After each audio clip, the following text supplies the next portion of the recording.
tal mis queridos amigos? Sean bienvenidos a esta nueva saga en donde vamos a dar a conocer los distintos seres mitológicos de la Argentina, para luego empezar a dar una recorrida en las distintas regiones de Sudamérica.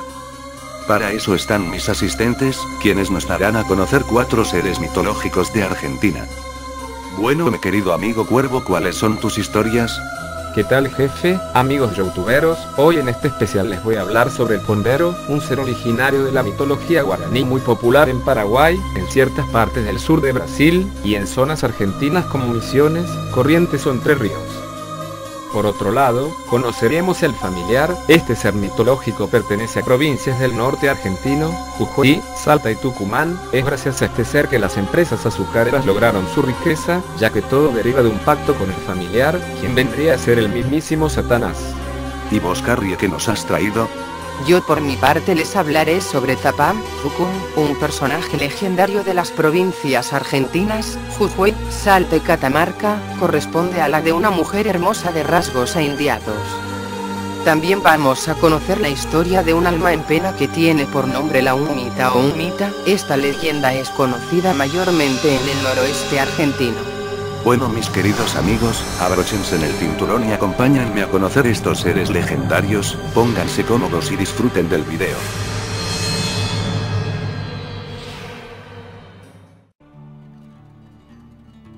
El pondero. El pondero o pomberito es un personaje imaginario multifacético de la mitología guaraní. Se lo conoce también con los nombres de Piroguepies Peludos, Caray Piare Señor de la Noche y Cuaray Jara Dueño del Sol, tal como se lo conoce en el mito Maya del sur del Brasil. E igualmente con el nombre de Chopombe, abreviatura de Cho, que equivale a la expresión castellana de un pombero. Características físicas. Lo definen como un hombre de baja estatura, fornido, moreno y retacón, con abundante vellosidad y brazos tan largos que los arrastran. A veces usa un enorme sombrero de paja y luce andrajoso, puede llevar una bolsa al hombro. Se cuenta que sus pisadas no se sienten. Sus pies se pueden dar la vuelta, de manera que confunde a aquellos que quieren seguirlo, aunque esta es una característica de una población indígena del Chacó paraguayo denominados Pitajobá y talones dobles, porque al utilizar unas zapatillas de plantilla rectangular era imposible descubrir hacia dónde se dirigía en caminata en el polvoriento suelo chaqueño. La mayoría de las versiones coinciden en describirlo con la boca grande y alargada y los dientes muy blancos. Los ojos chatos, como los del sapo, una mirada fija, como la lechuza, y las cejas de pelo largo. Puede ser amigo o enemigo del hombre, según la conducta de este. El hombre que quiera tener de aliado a este duende puede dejar ofrendas por la noche como tabaco, milocaña, una bebida alcohólica originaria de Paraguay de nombre cachaca en Brasil. Generalmente, la gente del campo le piden favores como hacer crecer los cultivos en abundancia, cuidar de los animales de corral, etc. Pero después de pedirle un favor no deben olvidarse jamás de hacer la misma ofrenda todas las noches durante 30 días, porque si lo olvidan, despertarán su furia haciendo innumerables maldades en aquel hogar. Nunca debe pronunciarse su nombre en voz alta, hablar mal de él o silbar en horas de la noche, porque esto lo enoja. Puede vengarse molestando o ensañándose con esa persona. Un mero roce con sus manos peludas puede producir que la persona se torne sonsa, muda o experimente temblores. Se dice que si se le imita el grito, el pondero puede contestar de manera enloquecedora. Por eso, y para no ofenderle, la gente prefiere nombrarlo en voz baja y se guarda de pronunciar su nombre en las reuniones nocturnas. Muchos testigos del campo afirman, todavía en la actualidad, que lo han visto. Puede molestar a sus enemigos tirándoles piedras o haciéndose invisible para luego mover las ramas de los árboles o imitar voces de animales salvajes o aparecerse como un asno sin cabeza y cosas por el estilo. Abre puertas y ventanas con violencia. Anuncia su presencia por un silbido agudo en medio de la callada noche. Busca asustar a la gente peando como ciertas aves cuando cae el sol. Es otra forma de saber que el pondero está muy cerca. Se dice que le gusta rondar a mujeres embarazadas porque piensa que es el padre o madre con bebés pequeños que no han sido bautizados y se les anuncia por las formas ya mencionadas. Inicialmente era considerado un genio protector de las aves de la selva. Sin embargo, a medida que evolucionaba el mito fue adquiriendo nuevas habilidades: poder mimetizarse con facilidad o metamorfosearse en cualquier animal, imitar el canto de cualquier ave, en especial las nocturnas, hacerse invisible, deslizarse por cualquier ranura o orificio. También es descrito como un personaje travieso que desordena la casa, extravía los objetos, rompe o descompone los aparatos, dispersa los animales, roba tabaco, miel, huevos o gallinas, desparrama el maíz, espanta a las aves de corral y abre las tranqueras dejando escapar al ganado, tira al jinete de su montura y asusta a la cabalgadura. Es muy atrevido ya que en sus andanzas nocturnas gusta de despertar a las mujeres con el suave y escalofriante roce de sus manos. A veces las secuestra y las posee, y después de saciarse las deja ir, generalmente embarazadas, en cuyo caso el hijo nacerá muy parecido a él. Se dice que con solo tocarles el vientre las puede dejar embarazadas. Su función primordial es la de cuidar del monte y los animales salvajes. Se enoja muchísimo si algún cazador mata más presas de las que consumirá. Si eso ocurre, se transforma en cualquier animal o planta y con argucias induce al infractor a internarse a lo profundo de la selva donde se pierde. Lo mismo sucede con el pescador, o aquel que corta árboles que no utilizará. Su presencia no siempre puede ser advertida, porque la capacidad de metamorfosearse hace que vigile subrepticiamente la conducta de los hombres. Como es muy lascivo, acecha a las mujeres, especialmente a las que no han sido bautizadas para poseerlas, y viola a aquella esposa que públicamente pone en tela de juicio la virilidad de su marido. Algunos investigadores han recopilado la creencia de que el pondero puede preñar a las mujeres, solo apoyando el dedo en su vientre. Esto ocurriría si la dama solitaria, sin bautismo, al ser visitada en la noche por él, no le invita tabaco, ni los cigarrillos.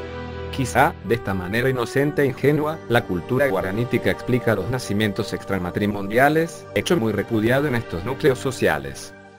Si el pondero es enemigo, se está expuesto a innumerables peligros dentro del bosque, porque siempre con engaños intentará perderlo en la espesura. Algunas veces provoca extraños accidentes dentro de los ranchos, como por ejemplo que se cierren solas las puertas, o caigan utensilios de la cocina, misteriosamente.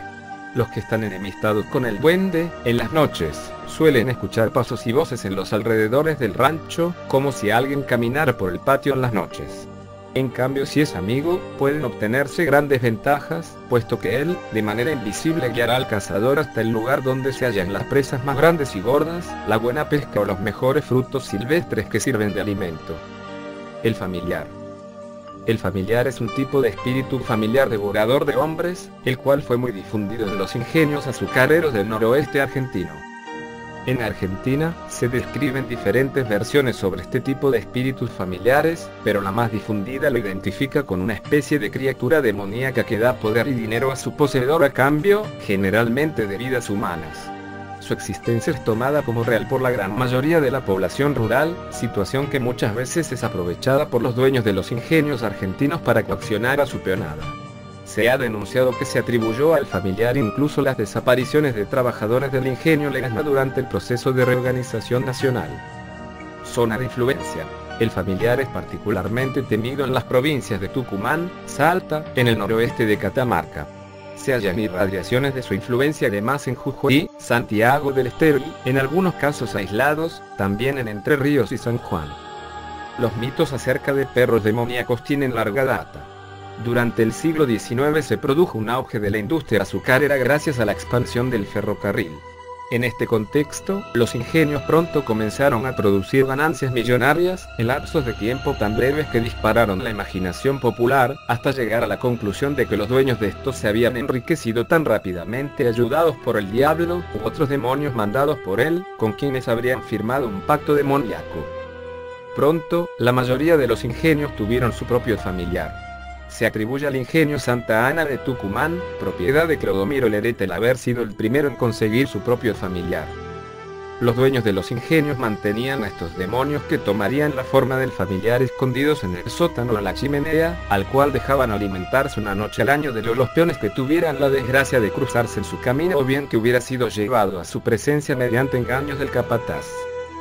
Ya en el siglo XX, durante la dictadura militar autodenominada Proceso de Reorganización Nacional, en el ingenio Ledesma los capataces podían realizar sus rondas vestidos de negro con perros negros, en representación del familiar. Este tipo de espíritus familiares, denominados como el familiar en estas zonas, comúnmente tendrían la forma física de una víbora de gran tamaño, a veces una mitológica serpiente con pelos llamada víborón, o de un mítico perro cadejo grande y negro, a veces sin cabeza, más similar a un jabalí, de grandes ojos color rojo de fuego y pelos duros como jabalí, el cual además puede presentar algunos rasgos humanos, como garras prensiles como manos con las que destrozaría a sus víctimas, o a veces caminar en dos patas. O en ocasiones un híbrido de ambos seres, similar al teyuyaguá, con los colmillos de jabalíes en la mandíbula inferior o los de una víbora en la mandíbula superior. E incluso hay algunos relatos que le dan forma humana de un europeo que se dice vestiría todo de negro y montaría a caballo. En estos casos, en ocasiones pueden hablar, y en todos los casos parece coincidir que se siente cuando anda cerca un fuerte olor a azufre y el sonido de grandes cadenas arrastrándose, elemento siempre relacionado a los seres de bajas vibraciones o condenados o emisarios del demonio, siendo seres que recorren los cañaverales en línea recta y en caso de cruzarse con alguna construcción las atraviesa, nada lo detiene ni hiere. Los propietarios de los ingenios azucareros, que eran sindicados como poseedores de un familiar, recibirían poder y dinero a cambio, generalmente, del sacrificio de un obrero por año. De no transmitirse el conocimiento, una vez muerto el patrón, el familiar moriría de hambre, la fortuna familiar se perdería, quedando la familia maldita.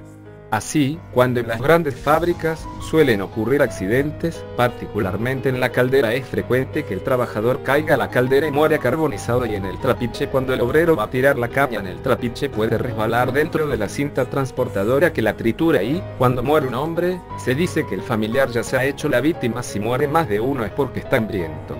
El año será de mayor provecho para el dueño del ingenio cuanto más peones coma el familiar. Se cree que el familiar moraría en el sótano de la casa del propio dueño, y según algunas creencias el industrial podría soltarlo cada tanto para que se alimente por sus propios medios, usualmente un obrero que moleste al patrón. Otras versiones dicen que el familiar estaría en una habitación y que se mandaría a un empleado a buscar herramientas en esa habitación sin salir más. El ataque del familiar: el familiar come solo carne humana, sintiendo predilección por alimentarse de los peones ariscos ante la autoridad del patrón. Por las noches puede rondar los galpones de los trabajadores de los ingenios, y también puede ser soltado voluntariamente por los patrones, una vez al año, para que se alimenten.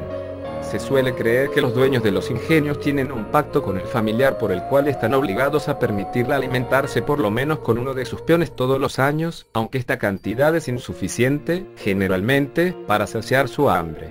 En caso de no cumplir la cuota, el mismo patrón puede acabar devorado. Solo quienes han sido víctimas del familiar lo conocen. No es posible matarlo ni herirlo con el filo de las armas o disparándole. Sin embargo, sí es posible escapar con vida, mostrándole la cruz que se forma con la empuñadura de un puñal. Zapán Zucum. Personaje legendario aunque poco difundido, quizás por su origen aymara, mencionado principalmente en las provincias argentinas de Jujuy, Salta, Catamarca y las zonas limítrofes de Bolivia y el norte de Chile. La descripción más frecuente de la Zapán Zucum corresponde a la de una mujer hermosa, de rasgos aindiados, en la plenitud de su juventud y su feminidad, ojos renegridos, y largos y lacios cabellos del mismo color, que le caen por debajo de la cintura. Aparece invariablemente desnuda, y sus características físicas más destacables son sus manos y sus pies, blancos como la nieve, y sus pechos descomunales, que agita al andar, produciendo el ruido onomatopéyico del que proviene su nombre indio. En la mayoría de las versiones se comporta como una aparición benévola, ya que suele acariciar y jugar con las guaguas niños que las mujeres dejan a la sombra de los algarrobos cuando salen a recoger higos de tuna, e incluso suele darles de mamar cuando tienen hambre. Sin embargo, si el hombre de la familia ha matado a alguna vicuña sin necesidad, o echado a algún árbol, le robará al hijo y ya no tendrá manera de recuperarlo. También se ocupa de mantener encendidos los fuegos que los pastores dejan prendidos en sus campamentos, para encontrarlos cuando regresan con sus majadas. Sin embargo, no siempre se la considera inofensiva, ya que, según la versión de un arriero de la provincia argentina de Catamarca, la Zapán Zucum es una mujer de piel oscura, gigantesca y horriblemente fea, de pechos enormes y colgantes, que sorprende a los pastores y a los recolectores de patay durante los descansos que hacen bajo los árboles. Anuncia su presencia con gritos que imitan el ruido que hacen sus pechos al chocar entre sí cuando camina, y su mayor diversión es atrapar entre sus senos a todos los que no son suficientemente rápidos para escapar, y llevárselos con rumbo desconocido, sin que nadie más los vuelva a ver. La humita. Esta historia es conocida mayormente en el noroeste argentino, con menos influencia en el norte de Jujuy. Entre varias versiones Colombres, Coluccio, Orestes Diluyo, etc., se transcribe la de Paleari, que en cierto modo comprende a las otras. Se cree que el nombre de humita es un diminutivo castellanizado del vocablo quichua uma, que significa cabeza, y, efectivamente, la leyenda se refiere a una cabeza de hombre. Algunos obvían el sexo con abundante y larga cabellera, ojos desorbitados, y tremenda dentadura que flota en el aire por las noches, gimiendo, llorando y provocando el terror entre quienes tienen la triste suerte de encontrarla. Es un alma en pena, sin duda, que paga sus culpas con el errabundo y eterno vagar por los caminos solitarios. Nadie sabe por qué fue condenada al purgatorio, ni por qué se empeña en provocar el susto. Alguna vez un paisano valeroso la enfrentó y lucharon toda la noche, hasta el alba. Ganó y la humita se transformó en toro o en ternero. Previamente narró su culpa al vencedor, pero este, a su vez, no pudo contarle a nadie, pues como precio a su hazaña perdió el habla para siempre. Sin embargo, hay otras versiones en que no es un ser maligno, o alma en pena, y ayuda a los caminantes a encontrar el rumbo si es que están perdidos. Bueno amigos de YouTube, hemos llegado al final del video. Si el video fue de su agrado, no se olviden de darle like, comenten y suscríbanse. Y si no es de mucha molestia, compártanlo con sus amigos. Se despide su amigo Azazel Malevolgia. Hasta la próxima.